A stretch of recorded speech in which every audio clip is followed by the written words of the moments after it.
Number one, if we just look at the design of the core muscles, they are there to prevent movement, not produce it. Or their primary role is to prevent movement, not produce it. So if we take that as the design of the core muscles, if we then look at the limb muscles, it flips. So the primary role of the limb muscles, the quads, the hamstrings, the biceps, the triceps, they are there to produce movement. The core then is there to transfer the produced movement. So we produce movement at the legs, let's say, when we're gonna do a sprint, for example. So we go to do the sprint, we're there, it's the glutes, it's the quads, it's the hamstrings that are producing that movement. The hamstrings do have other roles, and that's not for this tutorial, but we're just going to say a part of their role is to produce movement. So what the core is then there to do is to transfer that movement. So we want all that sort of power from the legs to be transferred and go out of the foot. So what we need the core to do is to be rock solid. So it essentially, when the force is produced, it gets pushed or kept in the legs by the core by preventing movement of the torso. Yes, there is going to be some movement of the torso because you've got the arms moving and we're sort of elasticating the torso to act like a spring. But what we don't want is excessive movement, because what we then get is what's called energy leaks. So, number one, the torso is there to prevent movement, or the muscles of the torso are there to prevent movement, so we can use the movement from the limbs. Number two is to prevent what's called anterior shear. So when we lift with a rounded spine, that essentially shuts down the low back muscles. What then wants to happen is there is a force called anterior shear. So if it's the front of my vertebra, that force is pulling that vertebra forward. It's not going to fall off the front, but the force is pulling it forward as if it could, let's say. When we are in the neutral position, that force is neutralized. So we've got the force wanting to pull it forward, we've got the back muscles holding it in place, and that then becomes a stable spine.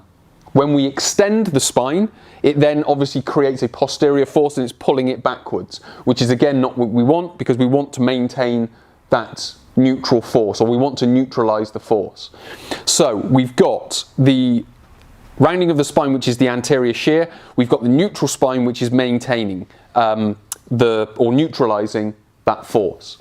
So when we go into back extensions where we're rounding the spine and overextending the spine, we are working against that principle. So when we go into the neutral posture, so this is what we're trying to look for, is exercises that maintain the neutral posture but activate the lower back muscles. If we can do that, we've then started to find more productive exercises for the lower back.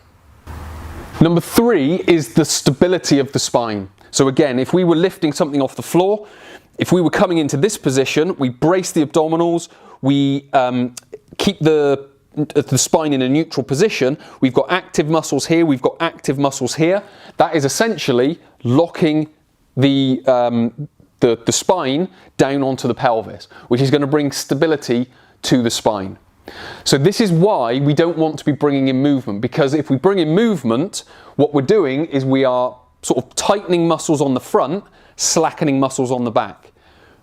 We're tightening muscles at the back, we're slackening muscles at the front. Now all this is creating instability, and as I've talked about before, anterior shear, and going against the concept and the principle that the core muscles are there to prevent movement. So what we're doing is we're going against, first of all, that concept, and then we're allowing energy leaks, or the chances of energy leaks to be increased. So what we need to be able to do is, as I've mentioned before, we need to find exercises that maintain this neutral posture, like so, which will then activate the muscles, but also keep the spine healthy.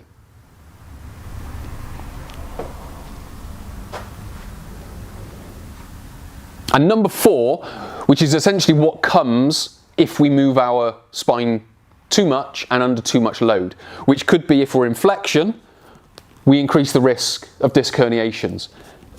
If we're in extension, we increase the risk of facet joint irritation, which again, both of these can create pain. Obviously the disc herniation can then lead on to irritating nerves, which can then lead on to sciatic symptoms, muscle tightness, muscle imbalance, so on and so forth.